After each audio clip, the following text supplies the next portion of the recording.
Nah, kita mau belajar sama-sama bagaimana sih sebenarnya penyertaan Tuhan yang terjadi pada setiap anak-anaknya, khususnya dalam wabah yang saat ini mungkin sedang menakutkan bagi banyak orang.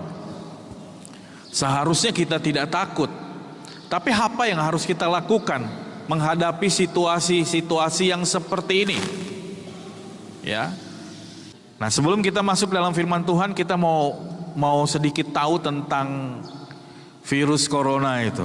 Ya, nanti kita lihat. Apakah COVID-19 itu? COVID-19 adalah penyakit yang disebabkan oleh virus corona. Gejala yang terinfeksi, yaitu demam dengan suhu 38 derajat ke atas, batuk, pilek, nyeri tenggorokan, dan sesak nafas. Masa inkubasi sekitar 1 sampai dengan 14 hari, sehingga hal ini menjadi dasar karantina 14 hari bagi orang yang beresiko. Cara penularan melalui droplet infection, yaitu melalui percikan air ludah, batuk, bersin, yang kemudian masuk ke mukosa tubuh melalui mata, hidung, dan mulut. Penyebaran 98% melalui tangan. Yang berisiko terinfeksi, yaitu orang yang kontak dekat atau langsung dengan pasien COVID-19. Yang berisiko lebih parah adalah orang usia lanjut yang memiliki penyakit kronis, misalkan kencing manis, jantung, asma. Cara pencegahan dengan pola hidup bersih sehat, selalu menjaga kebersihan tangan, dan hindari menyentuh hidung, mulut, mata sebelum mencuci tangan. Gunakan masker saat sakit batuk dan pilek. Istirahat cukup, olahraga teratur. Pengobatan belum ada obatnya. Yang terpapar bisa sembuh sendiri jika daya tahan tubuh baik. Karena itu, jaga daya tahan tubuh dengan baik. Tidak perlu takut secara berlebihan dengan yang namanya virus corona. Karena virus corona dari data yang saya terima, 94% lebih penderitanya dapat disembuhkan.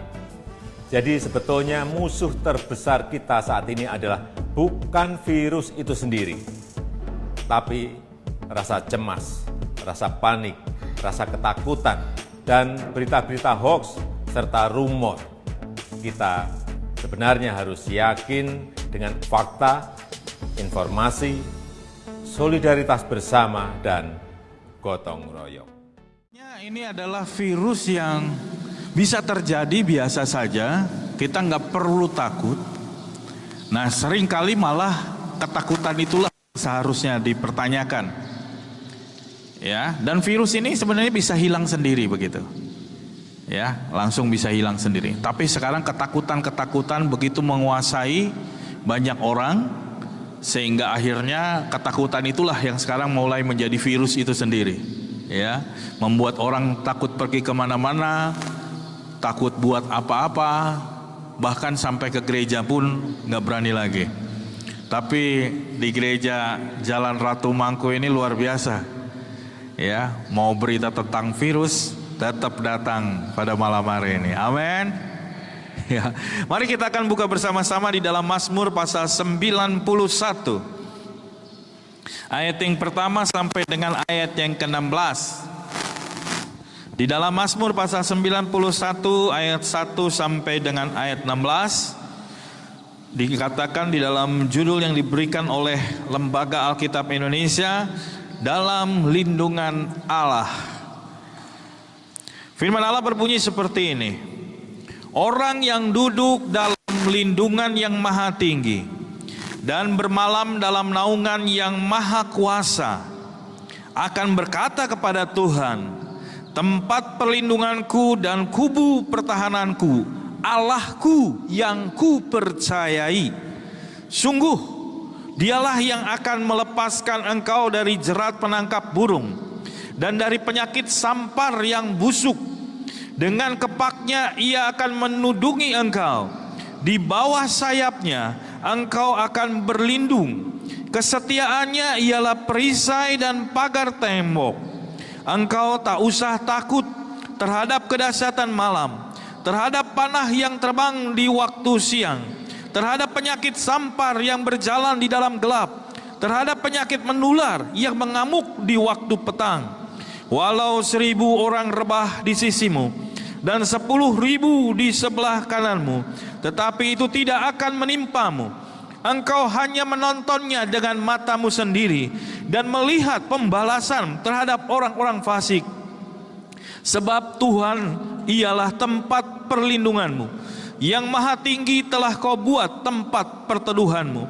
Malapetaka tidak akan menimpa kamu, dan tulah tidak akan mendekat kepada kemahmu. Sebab malaikat-malaikatnya akan diperintahkannya kepadamu untuk menjaga engkau di segala jalanmu. Mereka akan menantang engkau di atas tangannya, supaya kakimu jangan terantuk kepada batu. Singa dan ular tedung akan kau langkahi. Engkau akan menginjak anak singa dan ular naga.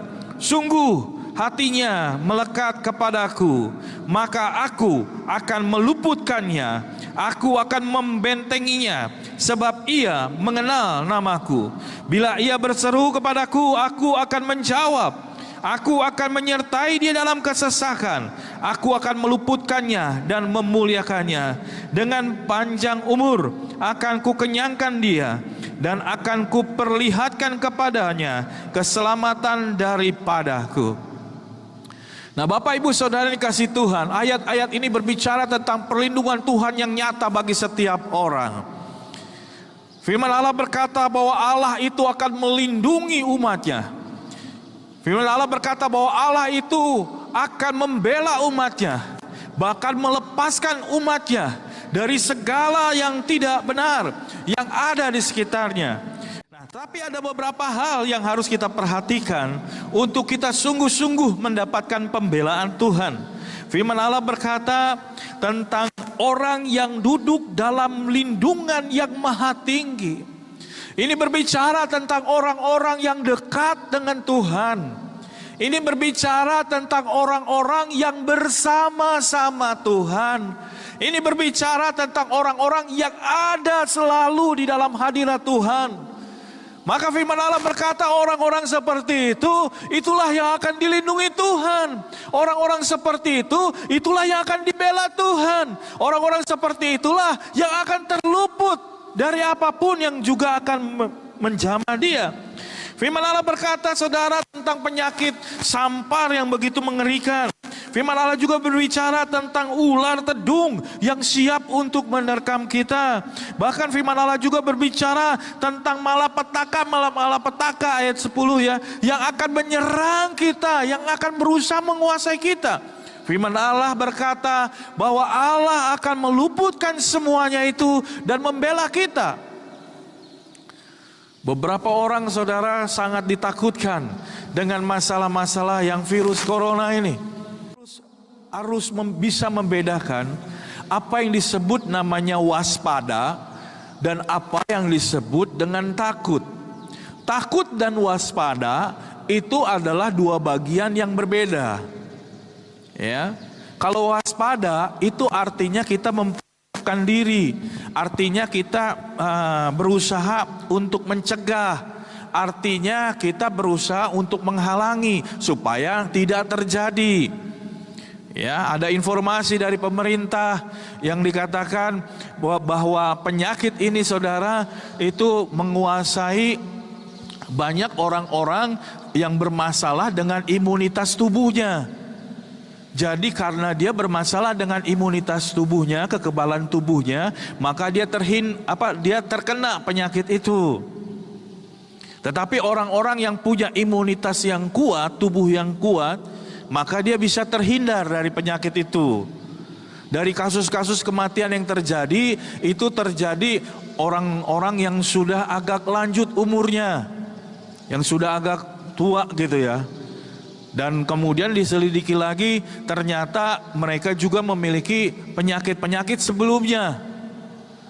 Jadi penyakit-penyakit itu begitu banyak di dalam tubuhnya, dan akhirnya orang itu pun meninggal gitu. Anak-anak belum ditemukan, Tetapi anak-anak juga katanya bisa membawa virusnya. Jadi belum ada kasus kematian dari anak-anak, tapi orang-orang dewasa. Nah, anak-anak tapi bisa menularkan itu.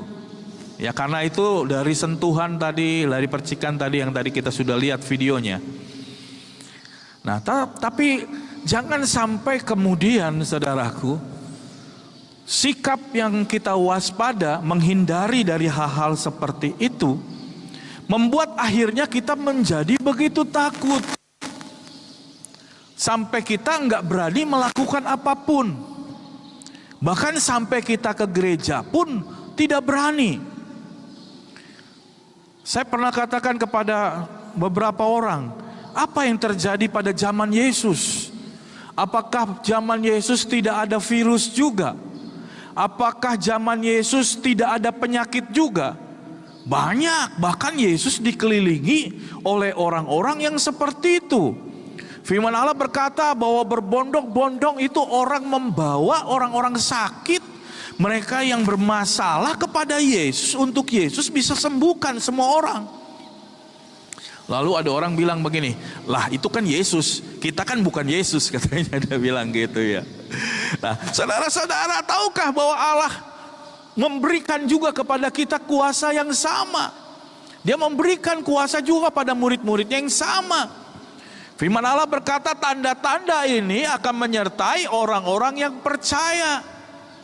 Mereka akan mengusir setan demi namaku. Mereka akan menginjak ular dan kalajengking karena aku. Sekalipun mereka minum racun maut, mereka tidak mati. Kenapa firman Allah bisa berkata itu? Firman Allah sedang berkata, saudaraku, bahwa ada penyertaan Tuhan yang begitu luar biasa di dalam kehidupan anak-anak Tuhan yang sungguh-sungguh di dalam Dia. Jadi kalau kita dekat sama Tuhan, saudaraku, kita berada di dalam lindungan Tuhan. Ada yang bikin ilustrasi, saudara-saudara, tentang seekor anak ayam, ya, beberapa ekor anak ayam yang berada di kepakan ibunya. Ya, orang menemukan itu si induk ayam itu mati. Lalu kemudian mereka buka, ternyata di bawah sayap ibunya itu ada beberapa anak-anak ayam yang kecil. Rupanya, saudaraku, ada burung yang berusaha untuk menerkam itu anak-anak ayam. Tetapi ibunya berusaha untuk melindungi anak-anaknya. Dan dia kumpulkan anak-anak itu di bawah kepak sayapnya. Meskipun gara-gara itu, saudara, akhirnya si burung itu berusaha menyerang terus dan mengakibatkan ibunya mati, tetapi semua anak-anaknya selamat. Inilah yang Yesus lakukan di atas kayu salib, saudaraku. Dengan mati di atas kayu salib, Dia berkata sudah selesai. Darahnya tercurah di situ. Untuk apa, saudaraku? Untuk membebaskan kita, untuk memerdekakan kita, untuk menolong kita, supaya kita tidak lagi berada di dalam masalah-masalah seperti ini, supaya kita menjadi orang-orang yang merdeka. Oleh bilur-bilurnya kamu telah sembuh. Bukan akan sembuh, saudaraku, tapi telah sembuh. Kenapa? Karena Yesus menanggung itu di atas kayu salib. Nah, jadi seharusnya apa yang kita harus lakukan, Pak? Seharusnya, saudara, ya kita tetap waspada. Bukan berarti karena kita ada di dalam Tuhan, kita kemudian semau hidup kita. Departemen Kesehatan berkata kita harus jaga diri kita. Tadi dikatakan makan yang teratur, olahraga, ya, jaga diri kita dari benda-benda yang mungkin bisa ada virus di situ. Ada yang buat membersihkan tangan, mensterilkan tangan kita dari virus-virus. Kalau kita sedang sakit, tutup hidung kita, begitu. Jadi bukan nggak boleh salaman, saudara, boleh saja salaman, tapi setelah itu mungkin bersihkan. Selama ini, saudara-saudara, Kadang-kadang saya pergi ke rumah sakit. Waktu saya pergi ke rumah sakit, saya harus bertemu dengan orang-orang yang sedang sakit seperti itu. Dan saya selalu topangkan tangan saya untuk berdoa bagi orang yang sakit seperti itu. Saya pernah cerita buat kita, saudara, waktu saya ada di Malang, itu ada satu orang ibu yang sudah sakit begitu parah, saudara, di mana dia selalu mengeluarkan darah, dan darahnya itu begitu bau, begitu amis. Di kamar itu tempat tidurnya digulung, dan ibu itu tidur di papan. Anaknya sendiri menantunya sendiri gak berani masuk ke tempat itu. Dia hanya ada di pintu untuk melihat, lalu dinyalakan kipas supaya baunya itu tidak terlalu menyengat. Apa yang saya harus lakukan sebagai hamba Tuhan di situ?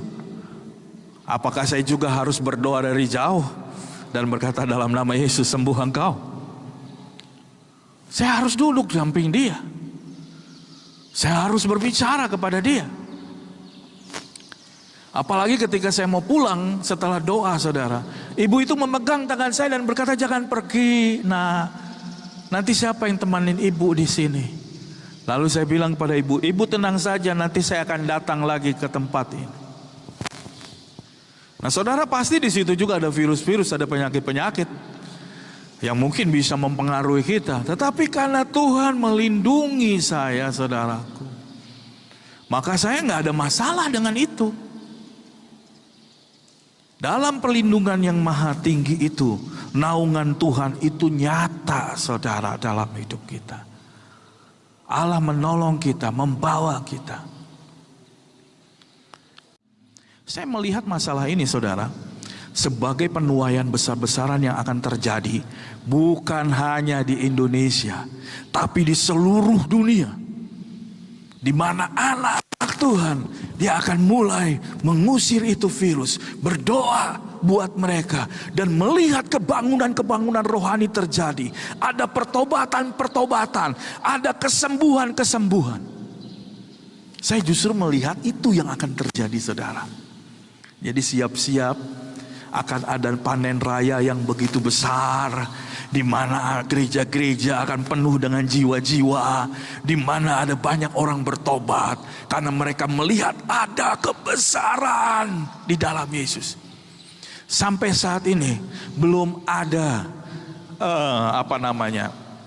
penangkal dari virus corona, dan saya mau beritahu, penangkal itu ada di dalam darah Yesus Kristus. Dan kita akan dipakai Tuhan, saudara, untuk berdoa bagi orang-orang seperti itu, dan membawa kesembuhan bagi mereka. Amin. Kita harus berhikmat. Tuhan kan memberikan hikmat kepada kita. Kalau saudara nggak disuruh berjalan di atas air, jangan berjalan di atas air. Nanti saudara tenggelam gitu. Ini berbicara tentang iman orang yang berbeda-beda, gitu ya. Kalau orang yang sudah punya iman yang kuat, yang sungguh-sungguh, mungkin gak ada masalah buat dia.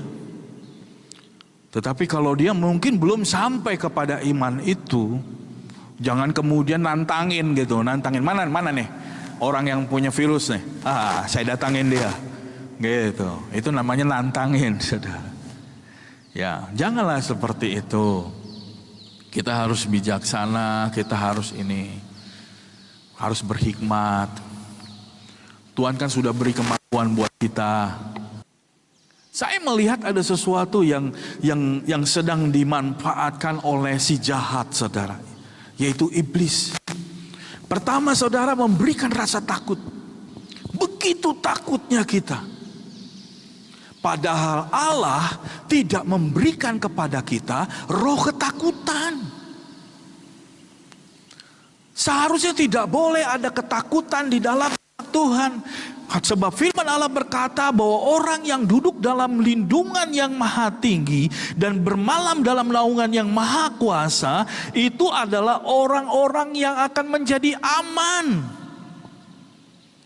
Kita nggak boleh takut tentang apapun juga. Kalau kita ada di dalam Tuhan. Nah, kalau nggak di dalam Tuhan bolehlah takut gitu. Tapi kalau sudah di dalam Tuhan, kenapa kita harus takut lagi? Saya sering katakan ini, kadang-kadang orang takut untuk masa depannya mau nikah sama siapa gitu. Kadang-kadang orang takut tentang masa depannya, aduh ini usaha bagaimana gitu. Kadang-kadang orang takut, ada orang nih sampai nggak bisa tidur saudaraku. Setiap malam kalau dia tidur ada bunyi gitu, langsung dia dia pergi gitu.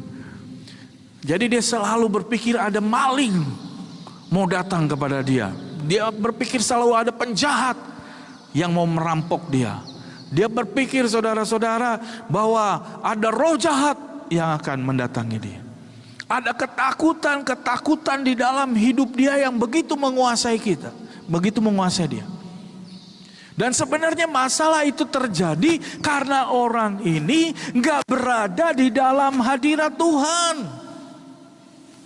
Jadi kalau ada di dalam Tuhan, seharusnya tidak ada ketakutan. Nah, iblis sedang menanamkan ketakutan itu. Iblis sedang menanamkan ketakutan itu. Bayangin saudara-saudara, harusnya tidak boleh ada ketakutan. Waspada boleh, tapi nggak boleh ada ketakutan. Nah, lalu hal yang kedua yang sering dan kita tahu inilah yang dikatakan oleh si iblis. Iblis sedang menanamkan saudara-saudaraku, ada masalah yang tidak bisa diselesaikan oleh Tuhan. Dia sedang menyampaikan itu. Ada masalah yang gak bisa diselesaikan oleh Tuhan. Padahal Tuhan adalah Allah segenap langit dan bumi. Dan dia bisa menyelesaikan semua masalah apapun yang sedang kita hadapi. Tetapi justru yang sedang ditanamkan oleh iblis adalah bahwa ada masalah yang gak bisa diselesaikan oleh Tuhan. Kalau kita mau berbicara tentang hidup kita, saudara, Tuhanlah yang memberikan kita hidup. Tuhanlah yang mengambil nyawa kita. Kalau Tuhan mau biarkan kita hidup sampai umur 70 tahun, Dia akan membiarkan kita hidup 70 tahun. Kalau Tuhan berkata, cukup saja kamu umur 14-15 tahun, maka kita bisa aja dipanggil Tuhan umur 14-15 tahun. Kenapa? Yang punya kehidupan itu Tuhan, bukan kita. Jadi sebenarnya juga bukan masalah penyakit, bukan masalah virus gitu. Kita ada di dalam rumah aja, tiba-tiba bisa gentengnya roboh menimpa kita, mati kita. Gitu ya. Kadang-kadang mungkin kita keluar kemudian bisa ada sesuatu yang terjadi di depan. Ada orang saudaraku baru keluar dari gang, tiba-tiba langsung ditabrak saudara. Kita nggak akan pernah tahu apa yang terjadi dalam kehidupan kita. Karena Tuhan yang memilih kita hidup. Tapi saya pernah disuruh orang berdoa saudaraku. Karena orang itu nggak mati-mati. Pak Freddy tolong dong berdoa buat ini. Kenapa? Ini orang tua saya sudah umurnya lanjut gak mati-mati. Gitu. Ya saya gak punya otoritas untuk bikin dia mati gitu. Itu urusannya Tuhan gitu loh. Saya bilang kepada keluarga itu, kalau dia masih diberikan umur panjang sampai saat ini, berarti ada maksud Tuhan di dalam itu semua. Jangan suruh saya berdoa supaya dia mati gitu. Tapi saudara bisa tahu bahwa ini itu bisa terjadi juga di dalam kehidupan orang. Orang mau mati nggak mati gitu. Jadi, kita jangan ke gereja deh, sebab nanti ada virus-virus di situ. Loh, kita di rumah nanti ada masalah juga terjadi di situ. Bisa saja saudaraku. Jadi sebenarnya nggak perlu ada ketakutan, nggak perlu. Ingatlah bahwa Tuhan itu Allah yang maha besar itu, Dia sanggup untuk menyelesaikan segala masalah-masalah kita. Firman Allah berkata, lihat tuh burung di udara, lihat tuh bunga bakung di ladang. Aku pelihara, apalagi kamu manusia, kamu jauh lebih berharga di mataku. Masa sih nggak akan aku pelihara gitu? Tetapi kuncinya tadi apa saudara? Berada dalam lindungan yang maha tinggi. Berada di dalam hadirat Tuhan. Jadi tepat banget saudara kita pakai tema ini saudara. Kita nggak tahu loh ada virus corona itu, kita nggak tahu. Tapi firman Allah ini saudara sudah disampaikan sama Tuhan pada 1 tahun yang lalu. Tuhan suruh kita mendekat sama Tuhan. Tuhan suruh kita bergaul karib sama Tuhan. Karena ternyata apa saudara? Ada masalah di sekitar kita yang terjadi. Dan rupanya masalah itu virus corona. Dan sekarang sedang terjadi banyak masalah gara-gara virus itu. Penerbangan Garuda itu kemarin menyatakan seharusnya dia beberapa kali ke sebuah negara. Bisa sampai 10 kali. Tapi akhirnya menjadi 3 kali aja. Beberapa tempat tutup. Dan mereka tidak beroperasi dulu karena masalah virus ini. Dan tingkat masalah ekonomi sedang merosot saat ini. Gara-gara itu semua. Dan itulah yang Tuhan nyatakan 1 tahun yang lalu. Ayo dong kamu dekat sama Tuhan. Ayo dong kamu bergaul karib dengan Dia. Karena ternyata ada masalah seperti ini. Nah, iblis saudara sedang berusaha untuk memberikan ketakutan itu. Dan kita harus menjadi anak-anak Tuhan yang bangkit berdiri dan menyatakan kepada mereka, jangan takut. Kalau Allah ada di pihakku, siapa lawanmu? Tidak ada, jangan takut. Nah, ketika iblis sedang menanamkan kepada banyak orang, tidak ada penyelesaian. Ada masalah nih yang begitu berat, yang gak bisa diselesaikan oleh Allah. Saudara dipanggil Tuhan untuk berdiri dan menyatakan kepada mereka, jangan takut. Kalau Allah ada bersamamu, masalah seperti apapun akan diselesaikannya. Tidak ada masalah yang terlalu sukar bagi Allah untuk melakukannya. Satu kali ada keluarga Maria dan Marta yang Lazarus sakit. Lalu Yesus belum menghampiri dia, dan setelah beberapa waktu Lazarus itu meninggal, mati. Dan Yesus datang ke sana dan dia berhadapan dengan Maria dan Marta, dan hatinya sangat tersentuh. Apa yang dilakukan Yesus? Yesus kemudian menghampiri kubur dari Lazarus itu. Dan dia menyuruh untuk menggulingkan kubur itu, batu dari kubur itu. Dan dia berkata, Lazarus keluarlah. Sebagian orang berkata, kenapa Yesus ini seperti itu? Kami sudah berduka karena kematian Lazarus. Sekarang Engkau seperti mempermainkan kami untuk berkata kepada orang yang sudah mati beberapa hari. Tapi saya mau sampaikan kepada kita, tidak ada masalah yang terlalu besar bagi Yesus untuk menyelesaikan. Bahkan orang yang mati sekalipun, Yesus bisa memulihkan dia. Dan Lazarus keluar, dan semua orang terpana melihat itu. Dan semua orang memuliakan Allah. Dan mereka seperti berkata, memang Yesus itu adalah Tuhan. Dia adalah Tuhan di atas segala hal, termasuk di atas segala kematian. Tapi apa yang disampaikan oleh iblis? Iblis berkata, ada masalah yang gak bisa diselesaikan oleh Tuhan. Padahal Tuhan bisa menyelesaikan semuanya.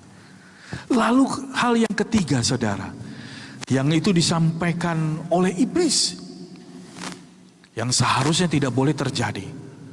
Iblis sedang membuat ketakutan supaya firman Allah terhambat saudaraku. Supaya firman Allah tidak disampaikan. Supaya firman Allah saudara tidak diterima oleh banyak orang. Padahal firman Allah berkata, bagaimana mereka bertobat dan percaya kalau mereka tidak mendengar firman Allah. Dan bagaimana mereka bisa menerima firman Allah kalau tidak ada yang memberitakannya. Dan bagaimana orang bisa memberitakannya kalau tidak ada orang yang pergi diutus untuk memberitakan firman Allah. Nah, iblis tahu saudaraku bahwa ketika firman Allah disampaikan itu akan membuat banyak pertobatan. Iblis tahu ketika firman Allah itu disampaikan ada banyak orang akhirnya akan meninggalkan kehidupannya yang lama dan berbalik kepada Tuhan. Iblis tahu ketika orang mendengar firman Allah maka imannya akan dikuatkan dan mereka akan datang menyerahkan hidupnya kepada Tuhan.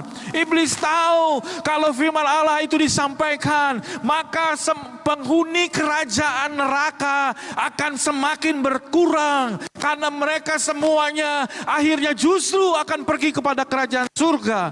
Dan iblis tahu persis ini waktunya sangat singkat di mana dia harus menggunakan segala macam cara supaya firman Allah tidak disampaikan. Karena itu tadi saya katakan, waspada itu boleh saudaraku. Tapi kalau sampai ada begitu ketakutan di dalam diri setiap orang, sampai kemudian mereka tidak berani untuk menyampaikan firman Allah dan tidak bisa menerima firman Allah, itu bagi saya yang salah. Berarti kita sedang mengikuti apa yang iblis mau, yaitu supaya firman Allah tidak disampaikan. Seharusnya gereja Tuhan akan berdiri dan menyampaikan firman Allah. Seharusnya hamba-hamba Tuhan akan berdiri dan menyampaikan firman Allah. Seharusnya anak-anak Tuhan akan berdiri dan menyampaikan kebenaran yang sesungguhnya.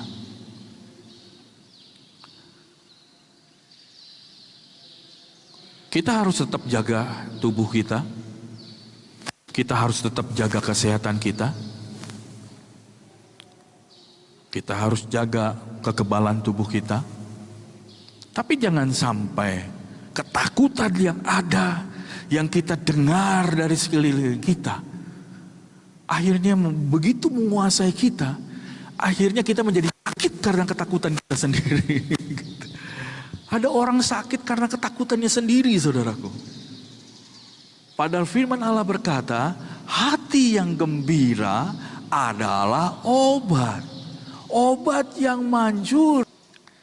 Jadi sebenarnya kalau kita ini semangat, kita ini sukacita, kita ini berbahagia, itu salah satu obat yang manjur, yang akan menyembuhkan kita. Kalau saya datang mengunjungi orang yang sedang sakit, inilah yang saya katakan kepada dia. Kamu harus bangkitkan imanmu.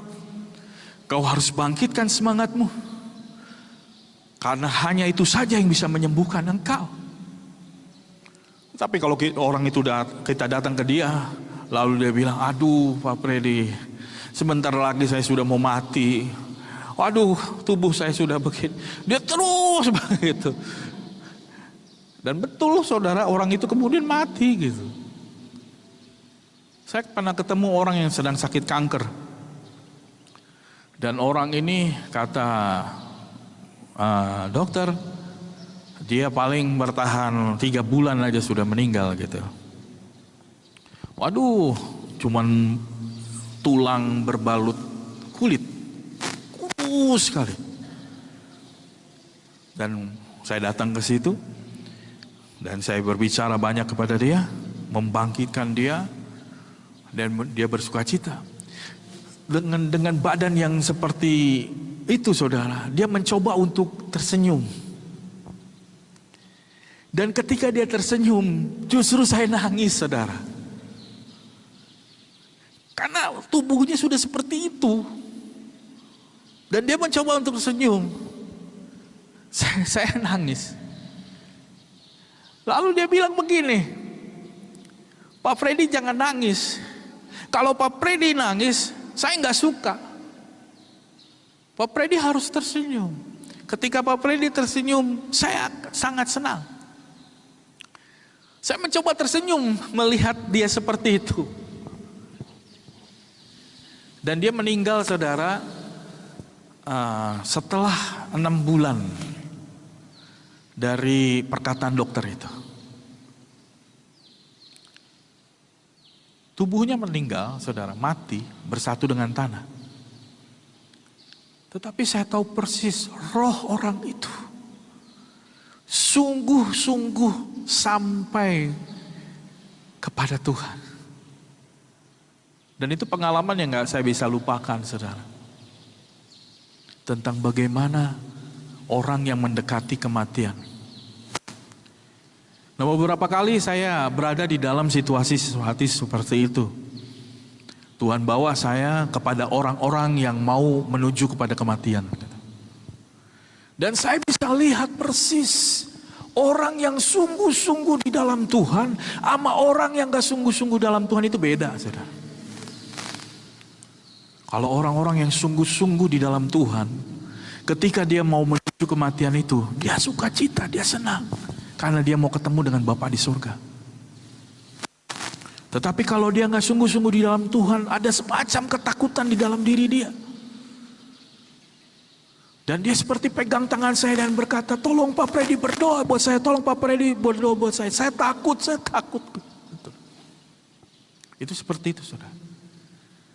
Kalau saudara nanti mau tahu, nanti kalau udah mendekati itu baru saudara tahu. Ya. Tapi saya suka untuk ketemu dengan mereka dan saya melihat itu. Tuhan izinkan saya melihat itu. Nah, inilah yang kita harus lakukan, saudaraku. Mari kita datang kepada Tuhan. Mari kita mendekat sama Tuhan. Mari kita bergaul karib dengan Dia. Biarkan perlindungan Allah itu akan menyertai kita. Kalau kita mau dipanggil Tuhan, ya dipanggil Tuhan, gak apa-apa gitu. Kalau Tuhan mau berikan waktu yang lebih lama untuk kita bisa melakukan sesuatu, ya puji Tuhan, kita serahkan juga hidup kita kepada Tuhan. Kalau saudara-saudara merasa cukup kuat gitu, dan saudara dipercayakan Tuhan untuk berdoa bagi orang-orang itu, berdoalah, percayalah, penyertaan Tuhan itu nyata di dalam hidupmu. Karena Tuhan berjanji seperti itu. Tapi kalau saudara merasa tidak harus seperti itu, ya lakukanlah apa yang saudara bisa lakukan gitu. Ya, intinya tadi saudaraku, jangan sampai ada ketakutan di dalam diri kita. Sehingga ketakutan itu justru akan membelenggu kita dan membuat kita tidak berkemenangan. Lalu ingat ini saudaraku, bahwa tidak ada masalah yang tidak bisa diselesaikan oleh Tuhan. Tuhan bisa menyelesaikannya. Jadi mari kita berdoa banyak-banyak untuk Indonesia. Berdoa banyak-banyak buat keluarga kita.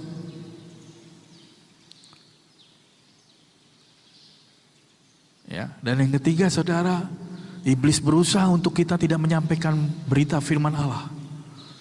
Padahal inilah kesempatan kita seharusnya berdiri untuk menyampaikan itu kepada banyak orang.